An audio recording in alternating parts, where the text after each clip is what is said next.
probably guessed from that intro, we are shooting the Glock 19 compensated model out here today. A lot of myths, I should say, perhaps, pros and cons, rumors, untruths about the compensated models. We're going to go ahead and try to address a few of those during the video today, as well as doing shooting, all the things that we typically do out here in my reviews. But yeah, we're going to go over the gun and go over some of the specifics of the compensated models. Enough of me talking, more of me shooting, and moving on.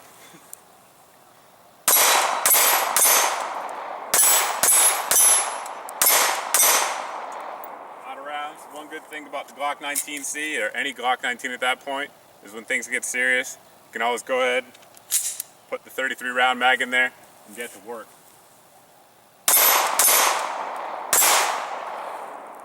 Gotta love it. The sun's almost completely down out here. We got the Glock 19C loaded up with just some cheap steel wolf ammo. We're gonna go ahead and put it to the test and see if this flash is really blinding. It's actually darker out here than it looks on camera because I have the low light settings on, so just keep that in mind. And let's go ahead and see what kind of flash signature we get with this ammo in this gun.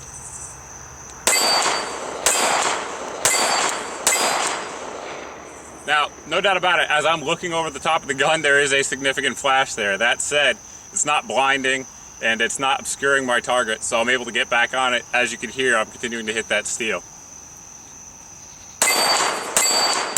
After watching that footage you just saw, I can predict the comments. So the comments are going to be that it was too light out to cause the blindness, and you didn't try it with the light. So we're going to go ahead and do that next. I'm going to do it first with no light on, but you guys know for nighttime shooting, especially in a defensive handgun, I'm a fan of having a light, but I'm going to shoot it first with no light on there just to show you what that looks like.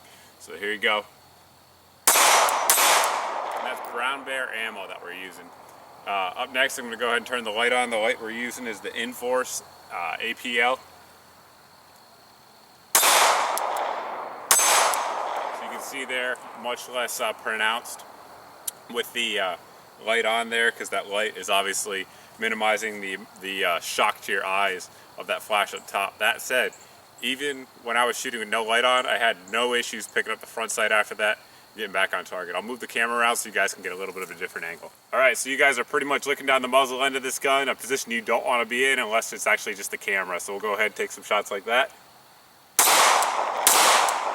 There you go, you guys can see that muzzle flash. It is there, no doubt about it, but it's not terrible like everybody on the internet will tell you it is. I'm going to break the gun down here real quick for those of you who have never seen my Glock videos before, because I know new guys are discovering the channel every day. But basically, to break the gun down, all you need to do is push up here, lock the slide to the rear, inspect the chamber, make sure it's clear. It is clear. You're going to release it, point in a safe direction, pull the trigger, pull back slightly on the slide, pull down on both tabs, release, remove your recoil spring, remove your barrel. And that is the disassembled gun. Just while we have it apart here, you can take a good look at those ports. One thing I want to point out while I have it disassembled is the shape of the ports. The shape of the ports on Glock pistols has been redesigned over the years. One of the big criticisms of them was that the ports and shooting it ported would make your front sight get dirty. The newer Glock compensated pistols, I don't know when they made the change, at least within the last few years. They do not do that anymore. They expend the gas in a way that does not make your gun dirty. Reassembly of the pistol is the exact opposite of what I just did, and everything about this gun is typical Glock. Very simple maintenance, cold hammer forged polygonal rifled barrel, easy to maintain, reliable, all that jazz. And to reassemble, you just put the slide back on, let it go forward. I do always recommend function checking the gun, so just point in a safe direction, pull the trigger, hold it to the rear, let it reset, the gun resets, and you're good to go. Of note, while you're taking a closer look at it, everything on the gun is factory with the exception of the sights here. I have the battle hook sights on, battle hook rear with the battle hook fiber optic front, and I also have a Glock 17 trigger because I dislike the serrated trigger on there. The reason I'm redoing this video is that, as many of you know, Glock compensated pistols will be discontinued at the end of this year, I believe starting in January 2014, so I wanted to go ahead and kind of put some information out there about them for those of you guys that are on the fence. Let's go over some of the cons of compensated pistols. First off, you are going to lose velocity. You're going to lose about 3 to 5% velocity over your standard non-compensated barrel. that's a big deal to you, something to keep in mind. They're louder. There's no getting around it. These guns are loud. Outside with ear protection on, not really a big deal. Inside, it is a big deal. They will rock your ears and you will get a very loud concussion blast from them. There's no getting around there. Shooting burn from contact shooting. Let's address that real quick. That's something that always gets brought up in the forums. So if you're doing contact shooting in close quarters environment, folks say that you might get burned from them. You might. But does it really matter? If you are in a life or death fight and the worst thing that happens to you is you get a burn, I don't think you're gonna care. I mean, I wouldn't care if I came out of a fight like that and a gunfight and I won and I got a burn. Who cares? I mean, that's kind of how I look at it. You may look at it different, but that's how I look at it. Let's talk about some of the pros of it. There's less perceived recoil. The advantage of that is obvious. We have an aging population.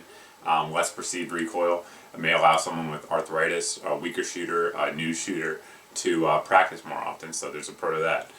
Less muzzle flip. So when you're firing, you're able to keep your sights on target faster.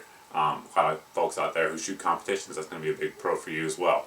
And just kind of having another gun around, that's different. That's another pro of it, at least in my opinion. That's why I have compensated pistols. I have several of the Glock compensated models. We'll try to get them all reviewed before the ban or the lack of production starts. But just having something different. It's kind of fun. But all in all, Glock 19C is a great gun. Good all-around size like all Glock 19s are. Good for carry, home defense, duty use, if you don't have a problem with the compensated models. I mean, that's on you guys to decide, so there's pros and cons to them like I mentioned earlier. But as always, guys, if you have any questions about this gun, anything else I talk about here on the channel, feel free to post below in the comments section. You can also post over at my Facebook page. But as always, guys, thanks for watching. Thanks for subscribing. I truly appreciate it. And I hope to see you guys in the next video.